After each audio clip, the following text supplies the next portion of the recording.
Hello everyone, আসসালামু আলাইকুম। Welcome জানাচ্ছি আমার নতুন একটা ব্লগে।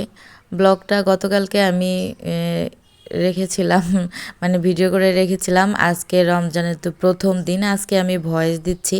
এখানে একটু আনার কেটে রাখছি। আনারটা আমি গতকালকে সন্ধ্যায় খেয়েছি, আমরা তিনজনই খেয়েছিলাম। আনারটা আসলে বললাম না, ওই যে গত ব্লগে আমি দেখিয়েছিলাম যে আনারগুলো আসলে অনেক ফ্রেশ ছিল, অনেক ভালো ছিল, দেখেই মানে ভালো লাগতেছিল। অন্যান্য আনারগুলা বাজার থেকে নিয়ে আসার একদিন পরেই কেন যেন কালো হয়ে যায়, এই আনারগুলো তা ছিল না, একদম ফ্রেশ ছিল। 2 দিন হচ্ছে নিয়ে আসছে, তো এখনও খাওয়া হয় নাই। তো ভাবলাম যে শেষ করে দেই রমজানের, তো খেতে পারবো না। তো এই জন্য আমি আনারটা খেয়ে যে রেডি করে মেয়ের জন্য নিয়ে এসেছি। এখানে আমরা তিনজনে বসে টিভি দেখতেছিলাম আর খাচ্ছিলাম। আমার জান বাচ্চাটা কিন্তু এখনও আনার খাওয়া ঠিক করে শেখে নাই। তো যাই হোক, ওকে একটু খাইতে দিছি বা দেখাই দিলাম যে এভাবে এভাবে খাবে। তো সে অবশ্য বুঝতে পারছে যে কেমন করে খেতে হয়। তো ওকে একটু ভিডিও করতেছিলাম, ও হাসতেছিল যে মা আমাকে আর ভিডিও করো না, আমার ভালো লাগে না ভিডিও করলে। তো এখানে রাতে আমি এই যে রান্না করতে আসছি, ঘুমানোর সময় রাত 10টার দিকে মুরগির মাংস এখানে রান্না করব। তো মুরগির মাংসটা ফ্রিজে রাখা ছিল, বাটা ঘষায় আমি তখনই করে নিছি, নিয়ে জাস্ট শুধু উঠাই দিছি। লবণটা একটু কম হয়েছে রাতে, যখন আমি ছেড়ের সময় খাই তখন বুঝতে পারলাম যে আসলে লবণটা কম হয়ে গেছে। তো যাই হোক, ওটা পরে ম্যানেজ করে নিছি। আমার হাজব্যান্ডকে তো ডাকতে ডাকতে রাতে শেষ, ও কতবার যে ডাকছি আবার ভাত ঠান্ডা হয়ে গেছে, আবার ডেকে আসছি, পরে আমি সেই ঠান্ডা ভাতটুকুই খেয়ে নিছি। তো এইভাবে জাগতে জাগতে তো প্রথম রোজা তো চলেই গেল। তো টানা 30 দিন ওকে ডাকতে হবে, এইভাবে না ডাকলে সে উঠতে চায় না, খুবই বিরক্ত করে, ভালো লাগে না আমাকে এই ডাকাডাকিটা। মা যখন একটু রান্না করতেছিলাম, আমি একটু মার সঙ্গে একটু দুষ্টুমি করতেছিলাম। আমার মায়ের ভিডিওটা লাইভ করে দিবেন। হ্যালো প্রিয়ান, আসসালামু আলাইকুম।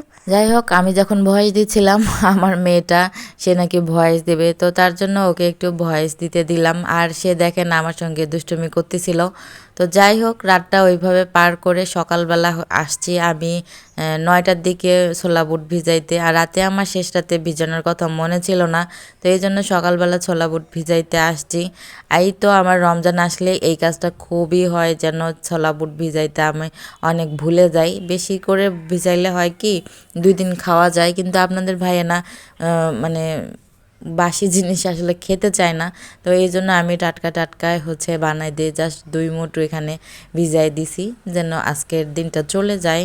এখানে একটু বেশি করে পানি দিয়ে রাখলাম যেন তাড়াতাড়ি ভেজে। আমি তো 3টার আগে সব রান্না আমার কমপ্লিট হয়ে যায়।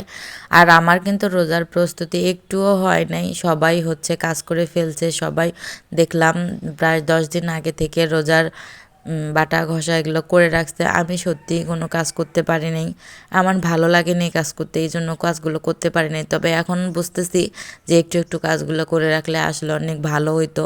রোজা থেকে আসলে এগুলো প্যারা, বসে থেকে কাজগুলো করা। তো যেহেতু লেট করেই ফেলছি, আস্তে আস্তে এগুলো আমি বের করে নিয়ে এসেছি, বাজার করে নিয়ে এসেছি কিন্তু 2 দিন আগে। আমি কিন্তু এখনও পলিথিনের গিটটি খুলি নাই। তো যাই হোক, ওগুলো খুলে আমি আসলাম রুমটা গুছাইতে। আপনাদের ভাইয়া এই যে কাপড়গুলো আয়রন করে নিয়ে এসছে গতকালকে, তো সেগুলো বিছানার উপরে রেখেছিল। তো সেগুলো আমি আস্তে আস্তে আলমারিতে রেখে দিব। আপনাদের ভাইয়া যা যেটাই পায় না কেন সব বিছানার উপরে রেখে দেয়, বিষয়টা আমার খুবই বিরক্ত লাগে। অনেকবার বলি কিন্তু তারপরও সে কথা শুনে না, বা বোঝে না, নাকি আমি বুঝাইতে পারি না, কোনটা যে আল্লাহ জানে। আমি তো বুঝাইতেই মনে হয় পারি না, আমি তো ব্যর্থ। মানে সব কিছুই সে বিছানার উপরে রেখে দিবে। আর এই যে আমার আলমারিতে কাপড়গুলো আমি রেখে দিছি, এ তো চাবি, চিরুনি, মেয়ে সব কিছুই বিছানার উপরে রেখে দিছে। বিছানার উপর থেকে আস্তে আস্তে ওগুলো সরাইয়ে আমি বিছানাটা ঠিক করতে আসছি। তো বালিশগুলো কভার লাগানো ছিল না, শুধু চাদরটা পাড়া ছিল। তো বালিশের কাভারগুলো আমি লাগানোর পরে বিছানাটা ঝাড়ু দিতে আসছি। এর মাঝেই কিন্তু আমার আম্মাজানটা ঘুম থেকে উঠে গেছে, তাকে যে বিছানার একটা কর্নারে বসায় রেখে আমি বিছানাটা ঝাড়ু দিচ্ছি। তো ওকে কোলে নিয়ে পুরা বিছানাটা আমি তো ঝেড়ে দিলাম, না হলে এই জায়গাটা ওইরকমই থেকে যাবে। আমার আসলে পরে সময়ও হবে না। আজকের দিনটা প্রথম রোজা হইলেও আস্তে আস্তে ভাবতেছি কাজগুলো সেরে ফেলবো, রুমগুলোও আস্তে আস্তে গুছাই ফেলবো, কারণ বাসায় তো আসলে স্কুলে নিয়ে যেতে হয় মেয়েকে, সময় পাই নাই আমি সব কাজগুলো করার। এই জন্য আস্তে আস্তে ভাবতেছি বাসায় যেহেতু থাকবো সব কাজগুলো একটু একটু করে নেব বা গুছানোর কাজগুলো করে নেব। তো সবটাই আপনাদের সঙ্গে শেয়ার করব। ভালো থাকবেন, সুস্থ থাকবেন।